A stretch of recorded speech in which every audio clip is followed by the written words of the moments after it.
안녕하세요. 저는 춘천에 사는 40대 후반 여성입니다. 여러분은 음식 먹을 때 어떤 맛을 제일 좋아하세요? 전 어렸을 때 매운 걸 그렇게 좋아했어요. 근데 매운맛이라는 게 통증이라고 하더라고요. 얼얼할 정도로 감각을 못 느낀다는 말인 거죠. 전 20살까지는 사는 게 달콤하고 아주 개운했던 것 같아요. 근데 성인이 된 뒤 한 10년 넘게는 맵다 못해 얼얼했던 것 같습니다. 지금은 입맛이 변해서 매운 걸 잘 못 먹어요. 살맛이 나니까 입맛도 돌고 건강 음식만 찾아 먹게 되네요. 매운 걸 좋아했던 어릴 때 입맛은 우리 아빠를 닮은 거였어요. 김치도 맵게 담그라고 해서 김장김치도 항상 칼칼한 편이었죠. 자상했던 아빠는 엄마를 위해 순한 맛 김치는 따로 담그셨어요. 우리 집 요리사는 아빠였었거든요. 엄마는 어렸을 때 소아마비를 앓아서 몸이 불편하셨습니다. 그래도 성격은 엄마가 더 활달하고 농담도 잘하셨어요. 온갖 개그 프로는 다 보시고 성대모사도 잘하셨죠. 저도 그런 엄마를 조금 닮았고요. 해마다 김장철이 되면 아빠는 힘들 줄도 모르고 일을 하셨죠. 정주야, 아빠랑 김장 좀 하자. 올해 배추가 아주 실해. 또 1년 동안 김치만 주려고? 왜 이렇게 많이 해? 재료들은 다 어떻게 샀어? 어떻게 사긴, 아빠가 모은 돈으로 샀지. 그럴 돈 있으면 나 운동화나 사주지. 우리 딸, 새해 되면 운동화 꼭 사줄게. 조금만 기다려. 일단 아빠랑 김장부터 맛있게 하자. 전 어려서부터 김장을 도왔어요. 몸이 불편한 엄마는 앉아서 이걸 넣어라 저걸 넣어라 지휘했고, 아빠와 제가 서툴지만 열심히 김장을 했죠. 아빠는 환경미화원으로 우릴 먹여 살리셨고, 엄마는 가끔 동사무소에서 주는 소일거리를 하셨어요. 집안 형편이 솔직히 많이 안 좋았죠. 없는 살림에 김장을 꼭 했던 건 김치가 거의 유일한 반찬이었기 때문입니다. 아빠는 이 김장을 위해 1년 내내 따로 돈을 모으셨죠. 저희 집은 동네에서도 없이 사는 집으로 유명했어요. 가난한데 부부 금슬은 좋다, 웃음이 넘친다, 그런 얘긴 많이 듣고 살았죠. 우리 집 가훈이 웃어야 산다였어요. 힘든 일이 있어도 가족이 모이면 웃을 수 있어야 한다는 거였죠. 많이 웃고 자라서 그런지 전 순한 얼굴에 낙천적인 성격을 갖게 됐어요. 학교 가면 인기가 많은 편이었죠. 남자애들하고도 잘 어울렸고요. 애들 앞에서 유명한 개그맨 흉내도 잘 냈는데, 이런 유머 감각 때문인지 학교에서 제일 잘생긴 애랑 사귀게 됐어요. 전 연애하면서 노는 애는 아니었는데 그 친구는 좀 특별하게 다가왔어요. 걔 이름이 형규였는데 하도 안 웃어서 얼음왕자라는 별명이 있었죠. 얼굴은 하얀 게 눈은 또 얼마나 큰지 가까이서 보면 와 소리가 절로 났어요. 잘 안 웃으니까 인상이 차가워서 신비스럽다는 인상도 있었죠. 형규와 고등학교 2학년 때 같은 반 옆자리에 앉게 됐고, 전 우연히 걔가 웃는 걸 보게 됐어요. 친구들 앞에서 유행어를 했는데 형규가 피식 웃더라고요. 너무 깜짝 놀라서 물었죠. 주형규, 너도 웃을 줄 알아? 근데 언제 웃었냐는 듯이 표정을 싹 바꾸더라고요. 그리고 알게 됐죠. 형규가 저 있을 때만 웃는다는 것을요. 잘생긴 애가 웃기까지 하니까 눈이 부시더라고요. 이상한 건 저랑 있을 때만 소리내서 웃는 거였어요. 제가 하는 짓이 귀엽다면서요. 애들이 제 말을 안 믿을 정도였어요. 형규는 웃을 줄 모르는 앤데 꿈꾼 거 아니냐고 할 정도였죠. 알고 보니까 형규는 밝은 성격을 가진 절 좋아하고 있었대요. 고백받고 저도 형규한테 확 끌렸고요. 그러나 저희는 공통점이 많진 않았어요. 형규네 집은 사업하면서 굉장히 잘 사는 집이었고 돈도 많았죠. 저는 용돈도 없이 다녔는데 형규는 매번 데이트를 할 때마다 돈을 아끼지 않았어요. 선물도 학생치고는 꽤 고가의 것들을 하더라고요. 지갑, 운동화, 가방, 티 이런 걸 사주는데 나중엔 부담스러울 정도였죠. 밥을 같이 먹자더니 스테이크를 사준 적도 있었어요. 전 칼질도 잘 못하는데 형규는 능숙하더라고요. 제가 떡볶이나 먹자고 하면 자기가 먹고 싶어서 그런다면서 레스토랑에 데려가는 식이었어요. 그렇게 고 3이 됐고 전 가정 형편 때문에 대학에 못 가는 상황이 됐죠. 사립대학 등록금이 어마어마하더라고요. 서울대까지는 못 가고 그 밑에 대학은 노릴 수 있었는데 장학금 받을 생각하면 더 아래 대학을 지원해야 했어요. 근데 제 자존심이 허락하지 않더라고요. 결국 그 학교 못 가면 안 가겠다고 선언했고, 친구들은 다 원서 쓸 때 전 그냥 놀았어요. 하루는 선생님께서 절 붙잡고 설득을 하셨죠. 정주야, 성적도 좋은데 원서 정말 안 쓸 거야? 대학 이렇게 포기해도 돼? 너 같은 애가 대학을 안 가면 어떻게 하니? 선생님, 저 그냥 포기할래요. 집안 형편에 제가 가고 싶은 대학 지금은 꿈도 못 꿔요. 돈 벌어서 나중에 갈게요. 공부머리 어디 가는 거 아니잖아요. 대학 등록금의 책값, 용돈을 생각하지 않을 수가 없었어요. 직장 다니면서 돈 좀 벌다가 생활이 안정되면 다시 도전하고 싶었죠. 아버지는 공부에도 때가 있는 거라고 하셨지만 끝내 제 뜻을 꺾진 못하셨어요. 아빠, 나 어린애 아니야. 우리 집 사정 뻔히 아는데 어떻게 대학을 가. 나 꼭 가고 싶은 대학이 있는데 거기 돈 벌어서 갈 거야. 일단 월급 받으면서 일하고 엄마 아빠 집도 사들인 다음에 대학 갈래. 우리 생활비도 모자라잖아. 이 녀석아, 무슨 집이고 생활비야. 아빠가 더 노력할 테니까 대학 가. 나중에 후회해. 부모님, 선생님, 형규까지 말렸지만 전 완강하게 버텼고 원서 한 장 안 쓰고 졸업을 했습니다. 일단 꼬박꼬박 월급 받을 수 있는 곳에 취업했어요. 첫 월급 받았을 땐 정말 신났죠. 부모님 속옷 사고 형규 선물도 사줬어요.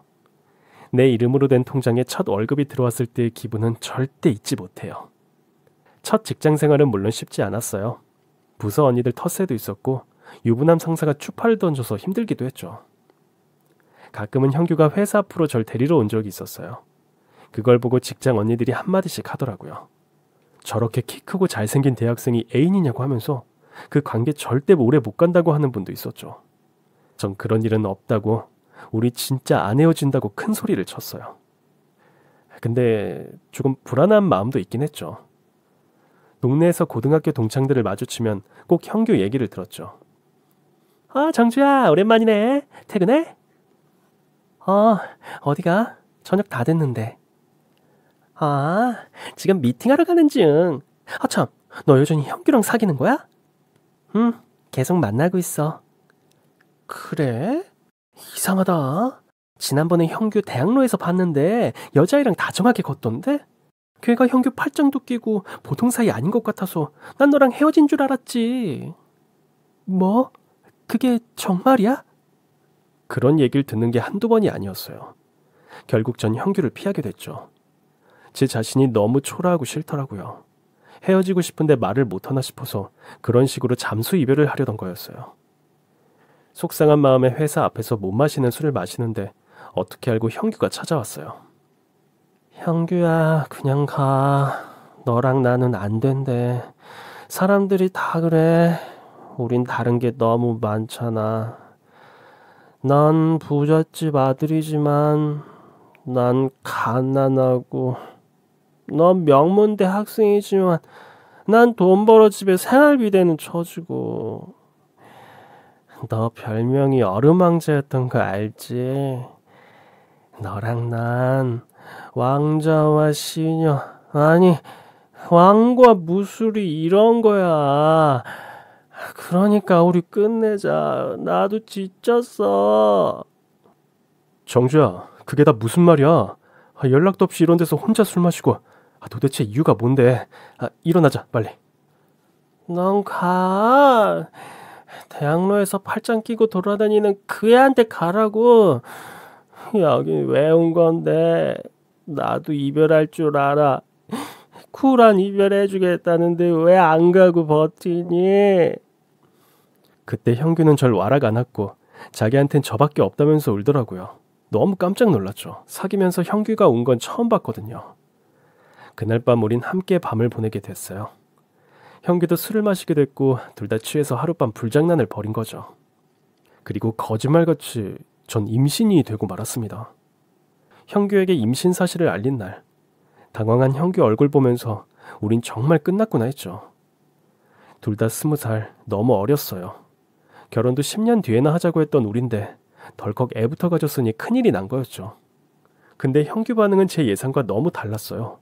제 손을 꼭 잡으면서 고맙다고 하는 거였습니다. 고마워? 뭐가 고마워? 우리 큰일 났어. 이제야 진짜 내 가족이 생긴 것 같아. 정주야, 난 기뻐. 진심이야. 너 제정신이야? 우리 고작 20살밖에 안 됐다고. 그리고 새로운 사실을 알게 됐습니다. 형규는 오랫동안 바란 게 있었대요. 실은 지금 같이 살고 있는 엄마가 계모라는 것도 이때 알게 됐죠. 형규가 초등학생 때 엄마가 병으로 돌아가셨고 아버지마저 중학교 때 세상을 떠난 거였어요. 지금 같이 사는 엄마는 새엄마고 동생들도 새엄마가 데려온 피 한 방울 안 섞인 애들이라는 거였죠. 나 중학교 때 아빠 돌아가신 이후로 한 번도 정이란 거 느껴본 적 없어. 웃을 일도 없고 하루하루가 괴로웠는데 학교에서 널 보면 그냥 웃음이 나왔어. 네가 개그 칠 때마다 웃었던 거 사실 나도 놀랐어. 귀여운 얼굴로 천연덕스럽게 개그를 하는데 그 순간만큼은 정말 좋더라. 정주야, 난 네가 정말 좋아. 우리 아기 생긴 것도 진심으로. 기뻐. 믿어줘. 알고 보니 형규는 아버지가 돌아가신 이후 계모 밑에서 학대를 받았던 거였어요. 너무 힘들고 괴로워서 웃음을 잃었던 거였어요. 형규야, 난 몰랐어. 그동안 왜 말 안 했어. 다 털어놓고 나한테라도 기대지. 너 진짜 바보구나. 그러니까 정주야, 헤어지자는 말 하지 마. 나 너 없으면 안 돼. 형규가 어루망자가 된 건 가정환경 때문이었어요. 새엄마는 형규가 어리다는 이유로 집안 재산을 다 가로챘고 온갖 서름을 다 당한 것 같았어요. 굶는 건 예산일이었고 날마다 계모의 욕과 막말로 힘들었다는 거였죠. 고작 중3이었던 형규는 아버지마저 잃은 충격이 1차로 컸고 새엄마와 동생들의 구박과 학대에 2차로 큰 충격을 받았다고 했어요. 당시 미성년자인 형규가 할 수 있는 건 별로 없었다는 거였죠. 그래도 형규가 버틸 수 있었던 건 부모님이 살아계셨을 때 줬던 사랑 때문이라고 했습니다. 그걸 고스란히 기억하고 있었고 계모의 행동이 잘못된 거라는 걸 알아서 자기까지 엇나가고 싶지 않았대요. 그러다 저와 사귀게 됐고 함께 했으면 편하고 행복해서 너무 좋았대요. 사실 너랑 만나서 먹으러 갔던 거 전부 다 우리 부모님과 외식했던 데였어. 넌 비싸다고 부담스럽다고 했지만 너랑 같이 갈 수 있어서 내가 얼마나 좋았는 줄 알아? 이제 아기 태어나면 셋이 같이 가자. 고마워 정주야. 동갑내기 형규는 아기의 존재를 알게 된 그 순간부터 무척 믿음직스럽게 행동했어요. 저흰 서로를 더 믿고 사랑하게 됐고 아기는 뱃속에서 건강하게 자라줬죠. 문제는 돈이었습니다. 회사엔 입덧이 심해지면서 더는 못 가게 됐어요. 회사 언니들이 제가 헛구역질하는 걸 보고 눈치를 채더라고요. 어느 날 형규는 저한테 폭탄 선언을 했어요. 아기를 위해서 용기를 내봐야겠다고 하면서 절 어디로 데려갔죠. 그곳은 형규가 새엄마와 살던 집이었어요. 아기 생각해서 해볼 수 있는 건 다 해봐야지. 우리 아버지 집, 재산, 땅 모두 새엄마가 가져갔어. 그거 조금이라도 줄 수 없는지 말해보려고. 나 분명히 기억해. 성인 되면 나한테 일부 돌려주겠다고 약속했던 거.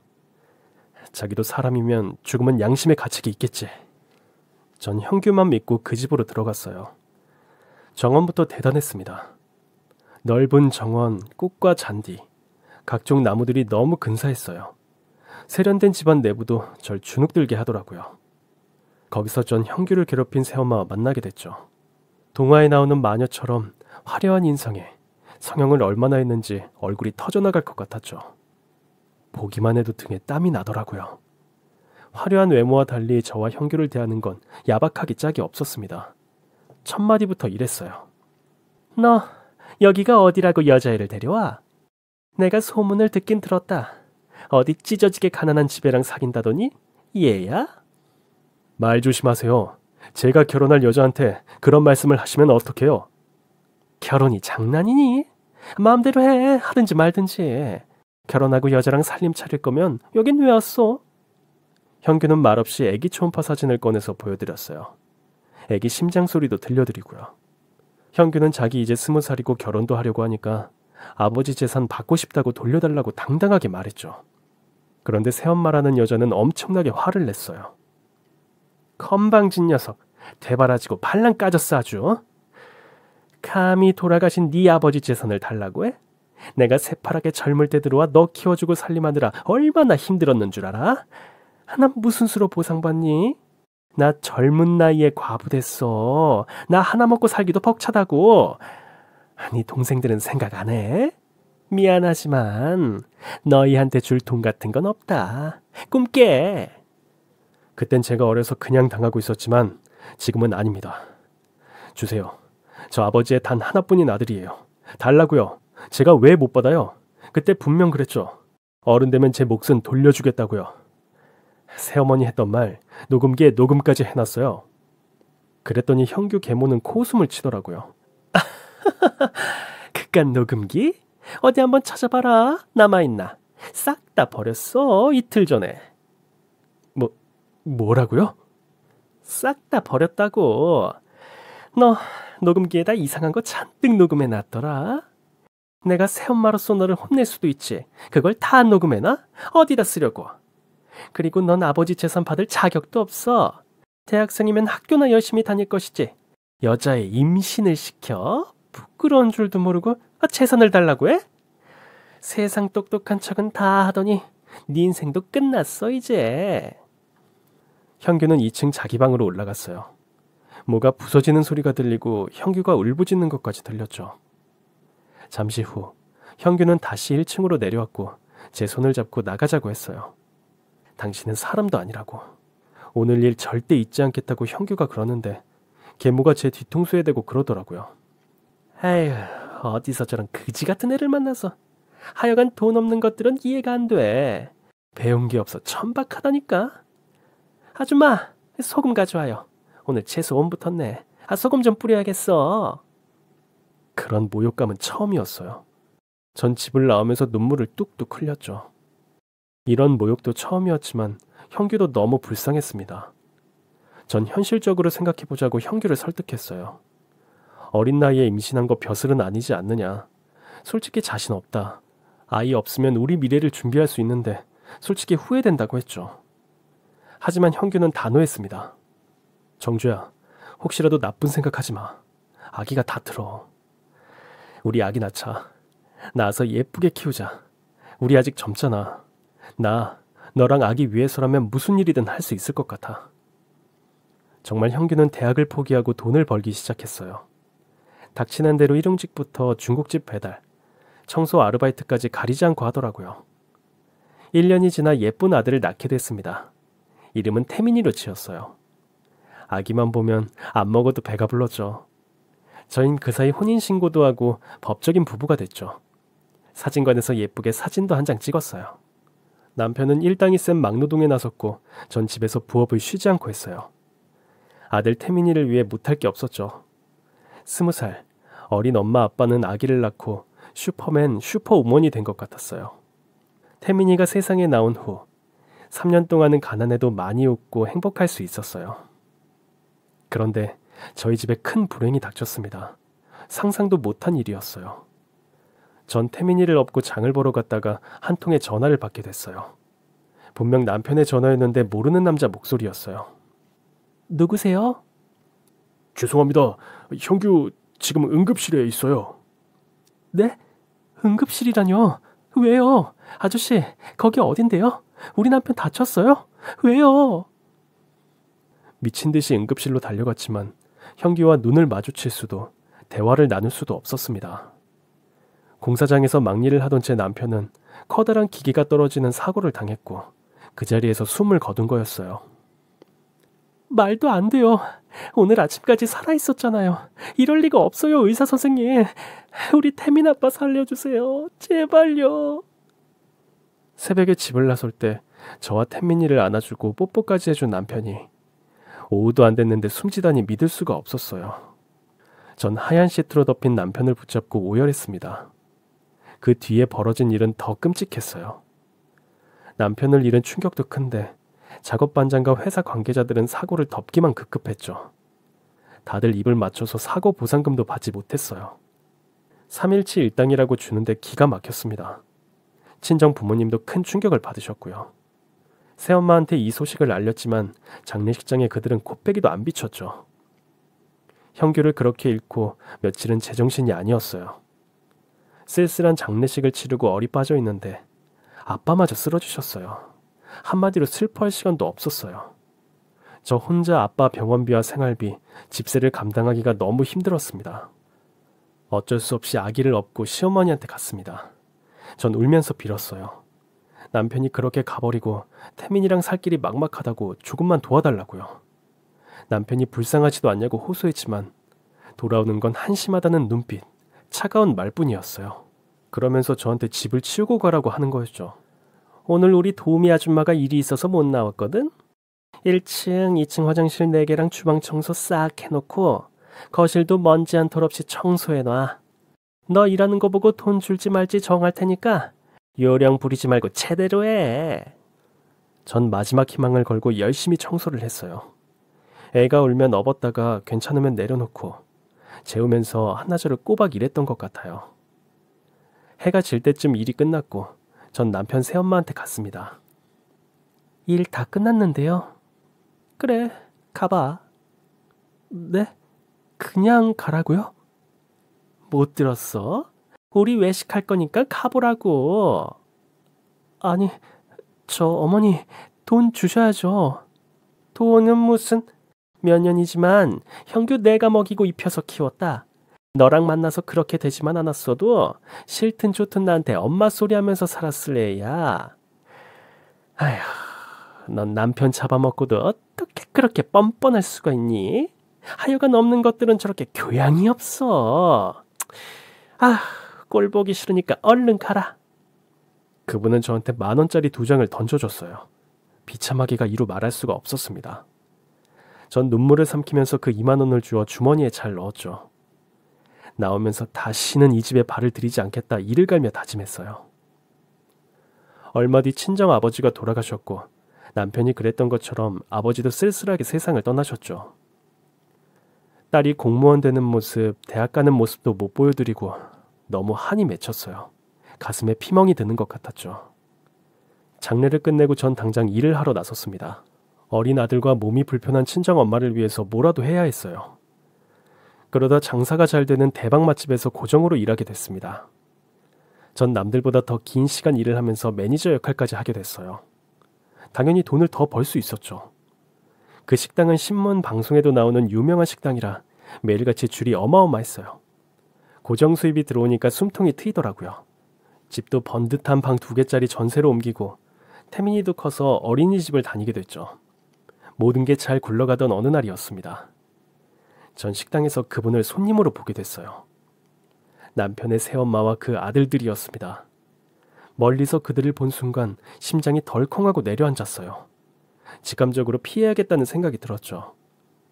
일부러 그쪽으론 가지도 않고 다른 데만 신경 쓰고 있었는데 하필 화장실 앞에서 딱 마주치고 말았습니다. 남편의 새엄마는 제 옷자락을 붙잡았어요. 야, 너 나 알지? 이게 어디서 날 피해? 그런다고 내가 널 못 알아볼 것 같아? 오셨으면 조용히 음식이나 드시고 가세요. 피차 반가운 인연은 아니잖아요. 여기 제 일터예요. 반말은 삼가해 주세요. 저도 그동안 당한 게 있었기 때문에 말이 곱게 안 나왔죠. 그랬더니 그 여자는 생트집을 잡기 시작했습니다. 고생을 바가지로 했나 보다. 너 되게 늙어 보여. 여기서 알바하는구나. 에휴, 하루 벌어먹고 사는 하루살이 인생 못 면했니? 꼴 좋다. 너 입에 풀칠은 하고 사니? 아휴, 구질구질한 인생. 풀칠을 하든 여칠을 하든 상관할 거 없잖아요. 이보세요. 나이 드셨으면 마음을 좀 곱게 쓰세요. 언제까지 사람 괴롭히면서 악담이 나면서 사실 건데요. 그리고 저 여기 매니저예요. 매장 책임자라고요. 함부로 사람 대하지 마세요. 그분의 악담에 말이 뾰족하게 나왔어요. 그랬더니 남편의 새엄만 난동을 부리기 시작했죠. 자리로 돌아가더니 반찬 그릇을 다 뒤집고 소리소리를 지르더라고요. 여기 매니저 누구야? 장사 엄청 더럽게 하네. 딱 보니까 반찬 재활용 같은 거 하나 보지? 고기에서도 냄새가 나고. 여기 책임자 다 나와. 비싼 돈 받고 이런 쓰레기 같은 음식을 팔아도 돼? 아, 유명한 맛집이라고 해서 왔더니 순 사기꾼 집단 아니야. 직원들은 쩔쩔매고 제가 나섰어요. 손님 진정하세요. 사장님 지금 자리에 안 계세요. 주방 한번 가보실래요? 저희 반찬 재활용 같은 거 절대 안 합니다. 깍두기도 감자조림도 다 오늘 한 거예요. 메인 음식도 그렇고요. 그걸 누가 믿어? 아유, 여기 안 되겠네. 내가 이 식당 고발할 거야. 뉴스에도 찌를 거고 맛집 좋아하네. 유명세만 믿고 이렇게 대충 장사해서 먹고 살 수 있겠어? 왜 이러세요? 직원들이 얼마나 열심히 일하는데 그런 누명을 씌우시면 어떡해요? 개인적인 감정은 저한테 풀어야지. 왜 식당을 난장판으로 만들어요? 나가세요. 나가시라고요. 남편 새엄마를 쫓아내는 데는 성공했지만 그들의 모함은 계속돼서 결국 전 매니저 자리에서 해고되고 말았어요. 그들은 이 식당이 더럽고 양심이 없다면서 없는 소문을 만들어냈고 한동안 매출이 떨어지게 됐죠. 전 모든 사태에 책임을 지겠다고 하고 그 식당을 나온 거였어요. 이제 먹고 살만해졌는데 또 나타나 회망을 놓은 거였죠. 전 그들이 식당에서 나갈 때 했던 말을 평생 잊을 수 없을 것 같아요. 감히 우릴 쫓아내? 니까지 깨? 애는 잘 크고 있니? 안 봐도 뻔하지 뭐. 걔도 네 엄마처럼 몸이 불편하게 태어난 건 아니고? 암튼 너만 만나면 난 하루 종일 재수가 없더라. 앞으로 내가 어떻게 하나 두고 봐. 이 식당 망하게 할 거니까 두고 보라고. 가슴에 비수가 꽂혔죠. 비록 식당에서 해고는 됐지만 전 더 강해지기로 마음먹었어요. 더 이상은 그 여자와 아들들한테 당하고만 살 수 없었습니다. 한평생 희생한 우리 엄마까지 모욕하다니 더 참을 수가 없었죠. 전 이를 득득 갈았고 다시는 이런 일 당하지 않겠다 결심했어요. 며칠 후 태민이를 재우는데 아이가 묻더라고요.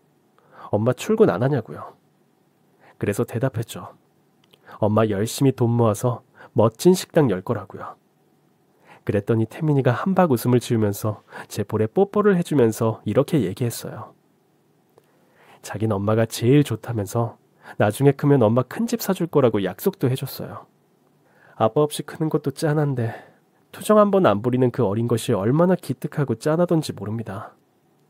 태민이가 잠든 후 전 조용히 눈물을 흘렸어요. 하지만 이게 마지막 눈물이다 다짐했죠. 어떻게든 성공해서 남편의 새엄마, 그 동생들에게 복수를 하자는 그런 생각이 들더라고요. 제가 여기서 약해지고 무너지면 우리 태민이까지 불행해질 것 같았어요. 그 뒤부턴 절대 울지 않았습니다. 대신 두 팔 걷어붙이고 열심히 살았어요. 맛집에서 배운 것들로 작게라도 식당을 차리는 게 제 목표였죠. 그 사이 태민이는 초등학교에 입학했고 연로한 할머니를 보살피는 역할까지 도맡게 됐어요. 일찍 처리된 것 같아 마음이 아팠지만 착한 제 아빠를 생각하면 태민이가 그러는 게 당연하다는 생각도 들었죠. 시간은 흘러 정말 식당을 개업하게 됐고 장사는 진짜 잘 됐어요. 몸은 고돼도 돈 버는 재미가 너무 쏠쏠해서 신나게 일을 했던 것 같습니다. 작게 시작한 식당을 2번이나 넓히게 됐고 제 나이도 40이 되어갔습니다. 그 사이 친정어머니는 돌아가셨고 40줄에 들어서니 우리 태민이도 거의 성인이 됐죠. 조금씩 제 삶도 안정돼 갔어요. 죽기 살기로 노력하다 보니 이런 날도 오는구나. 여유를 갖고 돌아볼 수도 있었죠. 장사를 하면서 단골들이랑도 친해지고 주변 상인들분과도 친분을 쌓았는데 하루는 이런 얘기를 들었어요. 남편이 어릴 때 새엄마한테 아버지 재산을 다 빼앗겼다. 그래서 태민이랑 고생을 많이 했다는 사연을 듣더니 소송을 해보라는 거였죠. 이제 먹고 살만해졌으니까 좀 알아보면 어때? 그때 죽은 남편이 어리고 뭘 몰라서 다 뺏긴 거잖아. 엄연히 친자인데. 남편 유산 이제라도 소송 통해서 받을 수 있지 않을까? 시간이 이렇게 지났는데 그게 가능할까? 내가 아는 변호사 있는데 한번 가볼래? 상속, 유산 부분에서 아주 유명해. 그렇게 전 변호사를 소개받아 상담을 갖고 뜻밖의 말을 듣게 됐어요. 변호사는 전후 사정을 자세히 알아보더니 받을 수 있는 돈이라고 하더라고요. 소송을 걸게 되면 들게 될 시간과 비용까지 설명을 듣고 사무실에 나섰습니다. 그 길로 남편이 살던 그 집을 찾아갔어요. 오래전의 기억으로도 찾아갈 수가 있었죠. 가는데 눈시울이 자꾸 뜨거워지더라고요. 남편과의 추억이 생각나 아련하기도 하고 마음이 안 좋았죠. 갔더니 남편 새엄마와 동생들은 이사가고 새 주인이 살고 있더라고요. 부동산에 물어보니까 이사 나간 것도 꽤 됐다고 하더라고요. 전 고민에 빠졌습니다. 소송을 하면 다시 남편 새엄마를 봐야 하는데 그분한테 들었던 막말과 모욕이 또다시 떠올랐어요. 남편의 재산을 찾는 과정에서 다시 그 모욕을 겪으려니 자신이 없더라고요. 제가 고민된다고 하니까 친구가 저한테 이런 말을 해줬어요. 태민 엄마, 지금 이렇게 잘 사는데 긁어부스럼 만들 건 뭐 있어. 소송 재판이란 게 어떻게 해도 진흙탕 싸움인데 감당할 수 있겠어? 억울한 부분도 있지만 난 포기했으면 좋겠네. 자기 소송 때문에 스트레스 받아서 쓰러지기라도 하면 태민이는 어떡해? 식당 직원들은 또 어떡하고? 듣고 보니 일리가 있는 말이었어요. 태민이도 그렇고 전 지금 큰 식당의 대표였죠. 소송 과정에서 잃는 것이 더 크다면 굳이 밀어붙일 이유가 없다는 생각이 들었어요. 고민 끝에 결국 소송은 포기하게 됐습니다. 남편이 살아있다면 모를까 저 혼자 소송을 진행하는 게 버겁게 느껴졌어요. 태민이한테 이 얘기를 했더니 아들은 잘했다면서 제 등을 두드려 주더라고요. 잘 생각했어. 엄만 건강한 게 최고야. 그 사람들 되도록 안 보고 사는 게 나을 것 같아. 엄마가 이렇게 고민하는 것만 봐도 알겠어. 그냥 잊고 지금처럼 살자. 그렇지. 돈도 돈이지만 마음 편한 게 제일이지? 느낌인데 아빠도 크게 바라진 않을 것 같아. 잘 생각했어, 엄마. 힘든 일에 절 위로도 하고 격려도 해줄 만큼 아들 태민이는 훌륭한 청년으로 자랐어요. 아들은 20살이 되자마자 특전사에 입대했고 훈련도 잘 마치고 나왔죠. 사실 태민이는 대학에 가는 걸 고민하고 있었어요. 고등학교 때 진로를 정하면서 태민이는 엄청 고민하더라고요. 자기가 하고 싶은 게 뭔지 확실히 모르겠다고 해서 시간을 더 가져보라고 했죠. 아들은 군대부터 다녀오겠다고 했고 특전사로 갔어요. 아들을 군대 보내고 참 허전했죠. 그렇지만 자기 소신대로 살겠다는 태민이가 기특했어요. 다행히 이젠 경제력이 돼서 태민이 대학 보낼 돈은 다 준비해놨기 때문에 조바심도 없었습니다. 제대하고 나온 태민이는 더 멋진 청년이 돼 있었죠. 나오자마자 엄마인 저를 꼭 안아주는데 남편 생각이 얼마나 났는지 몰라요. 이렇게나 씩씩하고 늠름한 아들을 혼자 보기 아까웠습니다. 그런데 전역한 뒤 며칠 후 아들은 뜻밖의 일로 사람들의 주목을 받게 됐어요. 한밤중에 집에 오는 길이었대요. 술도 깰 겸 한강 다리를 걸어서 건넜는데 취객이 비틀거리더니 글쎄 다리 위로 몸을 날리려고 했다는 겁니다. 그걸 보고 태민이는 취객에게 달려들었고 그 사람이 다리 밑으로 떨어지는 걸 간신히 막을 수 있었대요. 그 장면이 지나가던 차의 블랙박스에 찍혔고 그게 온라인상에 공개돼 버린 거였죠. 반응이 엄청났고 곧 매스컴에서 우리 태민이를 찾기 시작했어요. 아들은 고민하다가 딱 한 곳의 방송사와 인터뷰를 했는데 그때부터 더 난리가 나게 됐죠. 우리 태민이의 외모로 화제는 더 커졌어요. 훈훈한 외모와 큰 키, 훤칠한 모습에 갑자기 연예 기획사에서 연락이 오기 시작했어요. 처음엔 당연히 장난인 줄 알았습니다. 사기인 줄 알고 오해도 많이 했고요. 그런데 아니었어요. 식당엔 유명 기획사에서 사람들이 와서 진을 치고 있었죠. 모델 제의가 가장 많았어요. 전 그분들한테 정성껏 밥은 해드렸지만 태민이 일에 감나라 배나라 하고 싶진 않았어요. 아들과 직접 이야기해보시라고 했죠. 어머니께서 말 좀 잘해주세요. 저희 베스트 기획인데 유명 모델들 다 저희 식구거든요. 태민군 그런 얼굴이랑 분위기 정말 흔치 않아요. 여기 명함에 제 폰번호 보이시죠? 꼭 좀 전해주세요. 아이, 김 팀장 이러기야? 내가 먼저 얘기하고 있었다고. 어머님, 저희 홍기획입니다. 아드님 지금 어디 있어요? 여기 명함 드릴 테니까 잘 부탁드립니다. 아유, 여기 음식 맛이 진짜 끝내주는데요. 회사 사람들이랑 또 올게요. 네, 아들한테 꼭 전할게요. 고맙습니다. 전 진지하게 아들한테 물어봤죠. 혹시 연예계 생활 해볼 생각 없냐고요. 하고 싶으면 하라고 밀어주겠다고 했더니 아들이 씩 웃으면서 해봐도 되냐고 묻더라고요. 제 딴엔 공부하겠다고 해놓고 연예계로 틀려니 좀 민망했던 모양입니다. 전 아들한테 받은 명함들을 다 줬어요. 전 잘 알아보고 믿을 만한 곳에 연락해보라고 했죠. 그 뒤에 아들은 취객을 구한 일로 표창장을 받게 됐고 유명 기획사에 스카우트 돼서 들어갔어요. 태민이는 모델로 데뷔해 국내에서 인기를 휩쓸더니 해외에서도 유명 스타가 됐습니다. 이후에 배우 활동까지 하게 됐는데 출연하는 영화 2편이 연달아 히트를 치게 되면서 완전히 대박이 났죠. 태민이의 성공으로 제 생활에도 변화가 있었어요. 엄청난 돈을 벌게 된 아들은 저한테 가장 먼저 집부터 사주더라고요. 저는 식당에만 투자할 줄 알았지 낡은 아파트에 살고 있었거든요. 방들이 큼직해서 살만했는데 태민이가 절 설득하더라고요. 어렸을 때 엄마 좋은 집 사주겠다고 약속한 거 잊었냐면서 이사하시라고 몇 번을 그러는 거였어요. 태민이가 사준 집은 정말 감동이었습니다. 넓고 크고 가구까지 좋은 걸로 장만해줬더라고요. 먼저 세상 떠난 남편이 참 야속했어요. 이런 날도 오는데 뭐가 그리 급해서 일찍도 갔는지 많이 그립더라고요. 엄마, 아빠 생각하는 거지? 사실 나 가끔 아버지 꿈꿔. 목마도 태워주시고 같이 등산도 가고. 그런 꿈 꾸고 나면 꼭 좋은 일이 하나씩 생긴다? 그랬어? 어쩌면 하늘에서 태민 아빠가 우릴 지켜주고 있는지도 몰랐죠. 아들은 번 돈을 차곡차곡 모아서 젊은 나이에 엄청난 재산을 갖게 됐어요.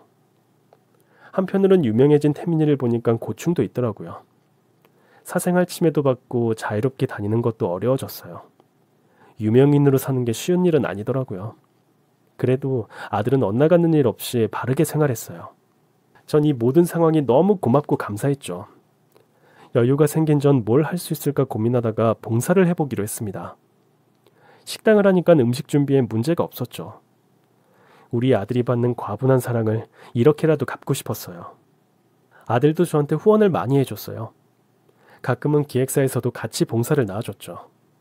제 밥차는 갈 곳 없는 노인분들이 계신 공원을 찾아갔어요. 의지할 사람 없이 초라한 행색으로 계시는 분들을 보면 어려웠던 지난날이 떠올랐습니다. 가난했지만 저를 사랑으로 키워주신 친정 부모님도 생각났고요. 한 분 한 분 푸짐하게 드시도록 밥과 국 반찬을 소복하게 쌓아드렸죠. 그러던 어느 날 공원에서 그분을 뵙고 말았어요. 때마침 태민이가 기획사 식구들과 함께 봉사를 나온 날이었죠. 삐쩍 마르고 머리가 하얗게 센 할머니가 식판을 들고 다가오는 게 보였어요. 보자마자 전 알 수 있었죠. 그분은 남편의 새엄마였습니다.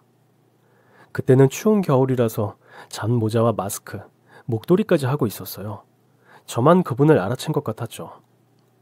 그분이 가까이 다가왔고 전 밥을 퍼드리면서 모습을 찬찬히 살펴봤죠. 몰라보게 살이 빠져 있었고 추운 겨울인데도 더러운 옷은 얇디 얇았어요. 더러운 손톱에 얼룩진 얼굴, 오랫동안 씻지도 못한 것 같았죠. 전 물었어요. 겨울 점퍼 없으세요? 날이 이렇게 추운데 얇은 가을옷 걸치고 계시잖아요. 없어요. 고기 좀 터주세요. 내가 고기를 참 좋아해. 고기를 오래 못 먹었거든. 쌀밥도. 국은 뭐야? 미역국이야? 전 제육볶음과 미역국을 한 국자 푸짐하게 떠서 드렸어요. 그분은 끝내 절 알아보지 못하셨고 공원 구석에 가더니 허겁지겁 밥을 드시더라고요. 뒤에 기다리는 분들이 많아 정신없이 밥을 퍼드리는데 어느 순간 시선이 느껴져서 고개를 돌렸죠. 열심히 밥을 푸다 보니까 더워서 목도리랑 모자를 벗고 있었는데 남편의 새엄마가 빈 식판을 갖고 오다가 절 본 거였어요. 눈이 마주쳤고 그분은 벌어진 입을 다물지 못했죠. 그때 태민이가 제 옆에서 절 엄마라고 부르고 있었어요. 남편의 새엄마는 온 국민이 다 아는 스타가 된 태민이와 저를 번갈아 보더라고요. 무척 놀란 것 같았습니다. TV에 자주 나오는 태민이가 남편과 제 아들인 것도 몰랐던 것 같아요. 그러나 전 아는 척하지 않고 남편의 새엄마에게 물었죠. 보니까 더 먹고 싶어서 빈 식판을 들고 온 것 같았습니다. 이리 오세요. 밥 더 드려요? 고기도 남았어요. 아니요. 이제 상관없어요.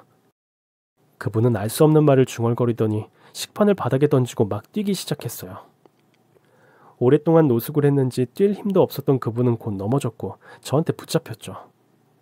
한때 저한테 온갖 모욕을 주었던 남편의 새엄마는 힘없이 길가에 넘어진 채 절 올려다 봤어요. 너 맞냐? 네, 일어나세요. 제 손 잡으세요. 됐다.